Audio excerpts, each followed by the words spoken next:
Yang lain Urwah bin Zubair rahimahullah. Urwah bin Zubair juga adalah salah satu orang yang sangat luar biasa, terkenal dengan kesolehannya. Urwah bin Zubair ini anaknya Zubair bin Awam. Zubair bin Awam adalah salah satu 10 orang yang dijamin masuk surga. Anaknya Urwah. Urwah bin Zubair ini pernah duduk bersama dengan teman-temannya. Ada Abdullah bin Zubair, saudaranya sendiri, ya, yang terkenal. Abdullah bin Zubair salah satu perawi hadis, ya, yang terkenal nanti sempat jadi khalifah beberapa saat. Kemudian ada Abdul Malik bin Marwan. Dan ada lagi satu adiknya Abdul Malik bin Marwan. Duduklah mereka di depan Ka'bah lagi ngobrol anak-anak muda ini. Kemudian mereka sambil berkata, cobalah kita saling, ya, memohon kepada Allah, berharap sesuatu yang paling dia harapkan di depan Ka'bah. Siapa tahu Allah kabulkan. Berkatalah Abdullah bin Zubair, saya berharap menjadi khalifah, menguasai Hijaz, Mekah dan Madinah. Lalu adiknya berkata, adiknya lagi, yang satu mengatakan, saya mau menjadi penguasa Khurasan, wilayah Persia. Abdul Malik mengatakan, kalau itu angan-angan kalian, maka saya berharap menjadi khalifah muslimin secara umum, menguasai semua wilayah Islam. Tiga-tiganya sudah berangan-angan, lalu mereka kembali kepada Urwah. Wahai Urwah, kalau kamu bagaimana? Kata Urwah, semua yang kalian harapkan duniawi, berharap menjadi khalifah, berharap menguasai ini dan seterusnya. Kalau saya berharap menjadi seorang alim ulama muslimin, mengajarkan mereka tentang halal haramnya sang pencipta Allah, dan saya berharap balasan darinya. Maka selesailah, bubarlah mereka ini. Ternyata subhanallah, angan-angan itu dikabulkan oleh Allah. Abdullah bin Zubair sempat menjadi khalifah beberapa bulan, adiknya juga sempat menjadi gubernur di Khurasan. Abdul Malik setelah itu menjadi khalifah muslimin yang besar. Dan Urwah bin Zubair pun rahimahullah diterima oleh Allah menjadi alim ulama, sampai menjadi 7 ulamanya Madinah pada saat itu. Ringkas cerita, Urwah bin Zubair pernah diuji oleh Allah subhanahu wa ta'ala. Ujiannya berat.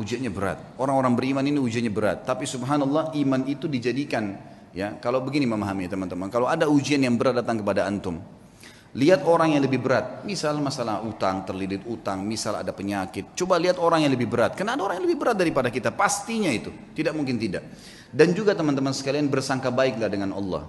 Kata Nabi SAW dalam sebuah hadis Bukhari, hadis Qudsi, kata Allah SWT, Ana inda dhanni abdi bi, saya sesuai dengan prasangkaan hambaku. Maka kita harus tahu teman-teman sekalian, kalau Allah sedang mencoba kita, berarti dengan cobaan tersebut Allah sedang mencintai kita. Karena kalau tidak sedang dicoba, kita akan jauh dari ibadah. Orang kalau datang cobaan itu, sebenarnya dia makin dekat dengan Allah. Dan umurnya makin pendek untuk menuju ke akhirat. Artinya makin pendek, tidak ada peluang untuk berbuat dosa lagi. Pendek dari sisi kemaksiatan, gitu kan. Dia tidak bisa berbuat dosa lagi karena tidak ada waktu. Antum kalau lagi sakit keras terus diajak ke diskotik, diajak pergi apa, diajak buat apa, nggak ada waktu. Orang yang buat dosa itu biasanya kalau banyak waktu lihai-lihainya, lagi kosong, lagi nggak ada cobaan, lagi enak, mobil mewah, uang banyak, itu maksiat nanti.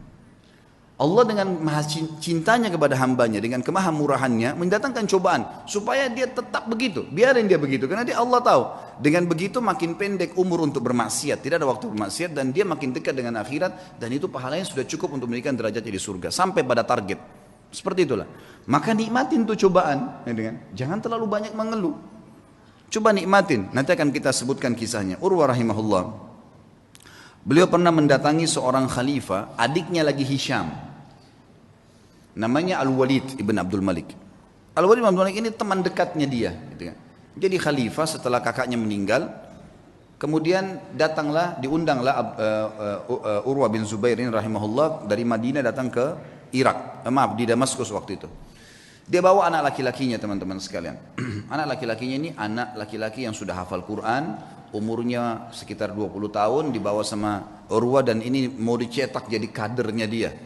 Dan waktu itu kebetulan tidak ada anak laki-lakinya kecuali ini, satu orang. Dia punya 4 orang anak, 3-nya perempuan. Dia banggakan anaknya, dibawalah sama dia. Ringkas cerita, begitu memasuk istanahnya Al-Walid rahimahumullah, kemudian anaknya berkata, ayah, saya ingin melihat kuda-kuda kerajaan, bisa nggak? Oh ya silahkan, kata ayahnya. Saya akan bertemu dengan Amir Mu'minin, ngobrol, kamu silahkan lihat. Dia lihatlah.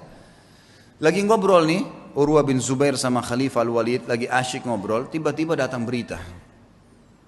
Seorang pengawal masuk ketakutan, tiba-tiba memotong pembicaraan khalifah, dan ini adabnya pada saat itu, ada peraturan di kerajaan tidak boleh memotong pembicaraan khalifah, kecuali penting sekali.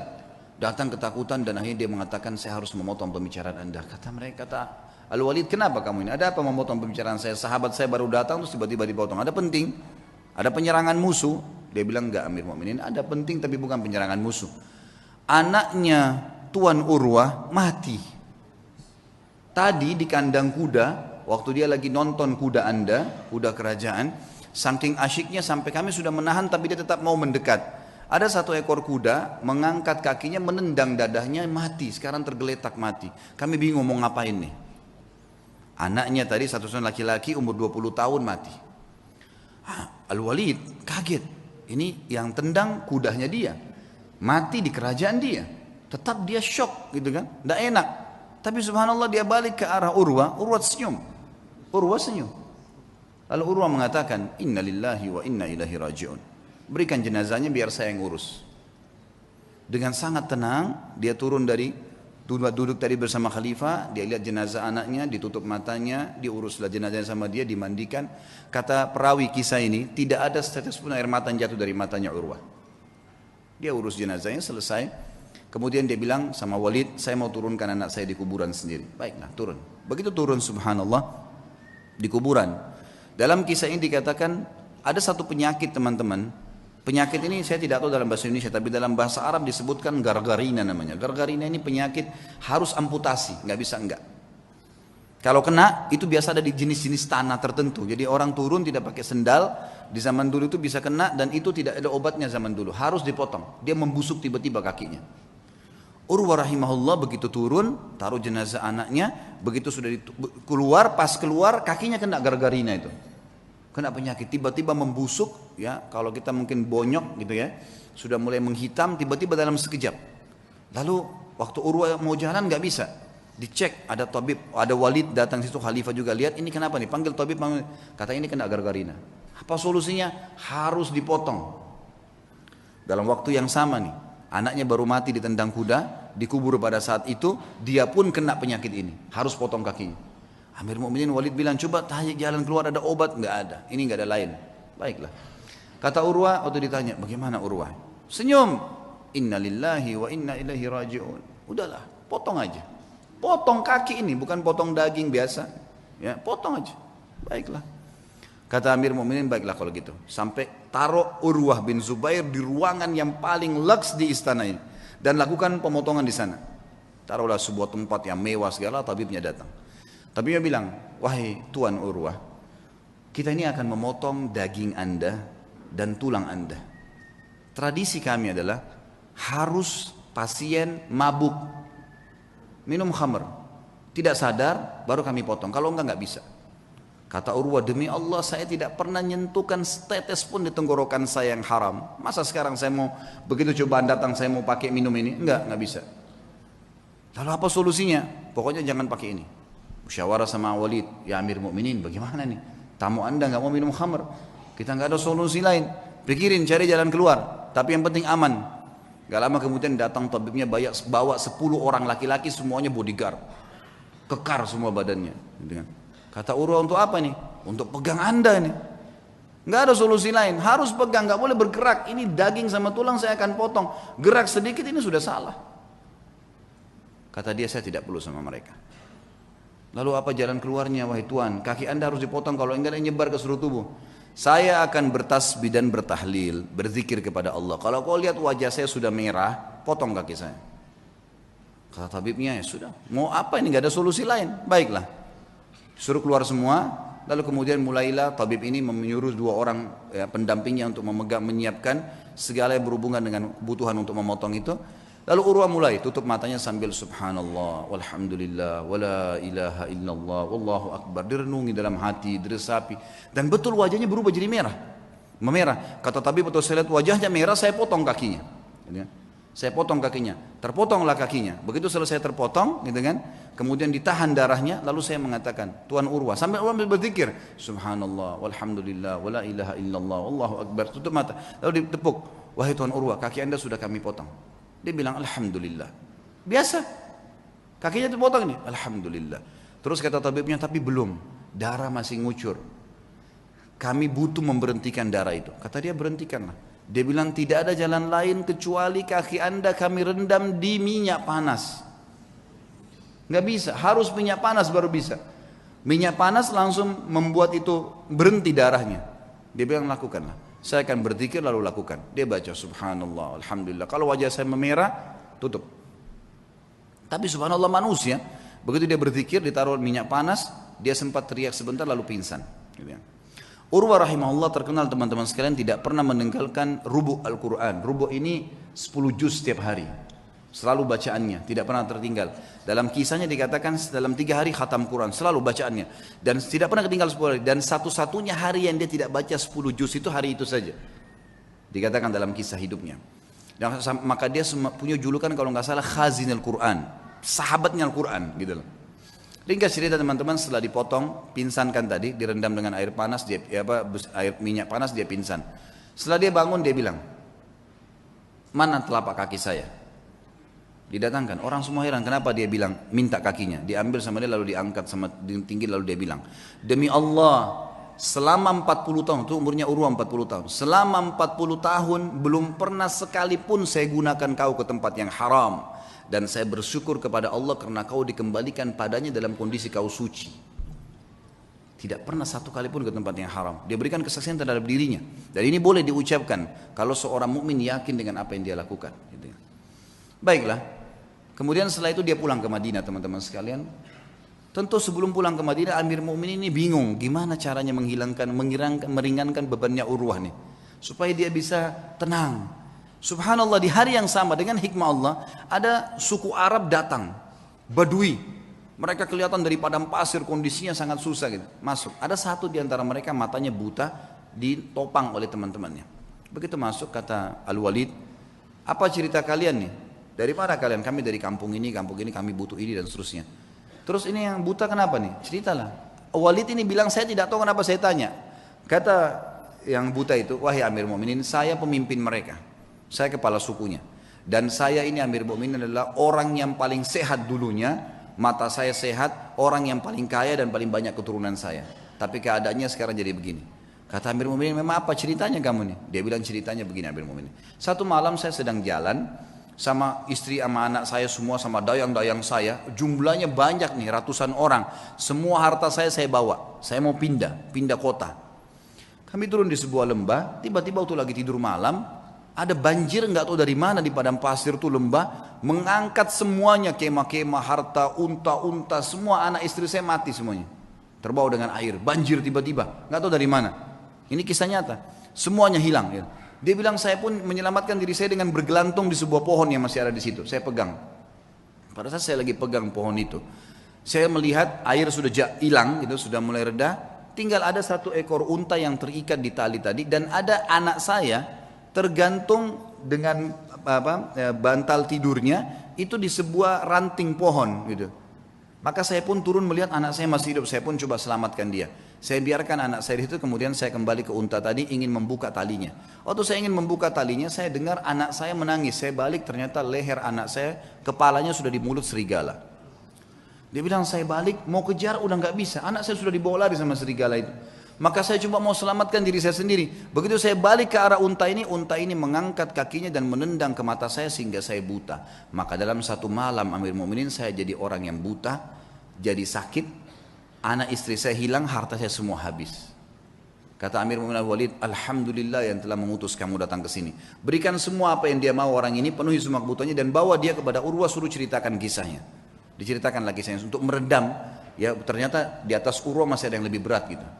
Urwah berterima kasih pada Walid, kemudian dia pulang ke Madinah. Waktu pulang ke Madinah orang-orang semua pada datang nih. Sabarlah, beginilah, begitulah dan seterusnya. Saya sebutkan dalam bahasa Arab ya.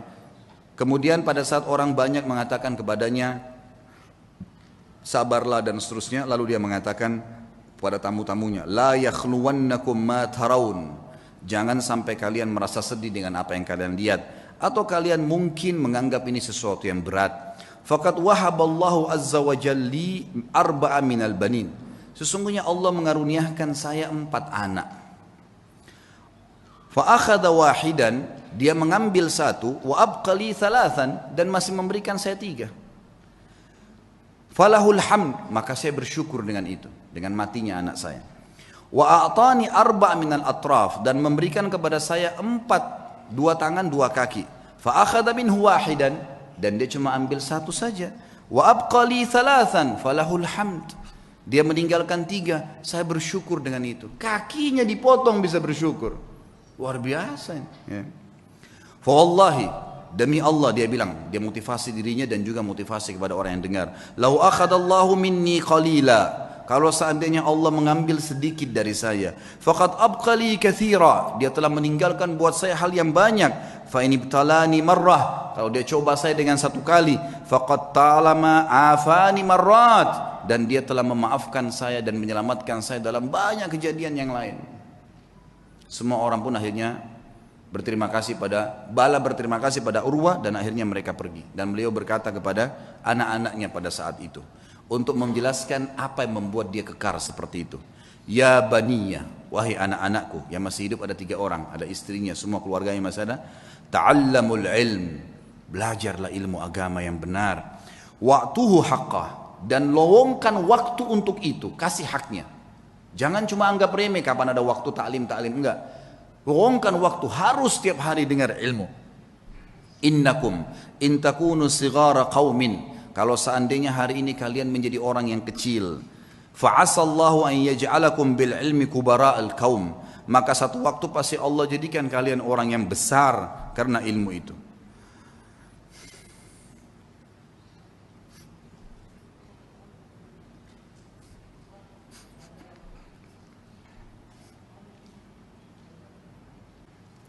Wasau'ata hal fid dunya akbah min syaikhun jahil, dan sungguh buruk sekali, apakah ada yang lebih buruk dari orang tua yang bodoh gitu, tidak mengerti agamanya.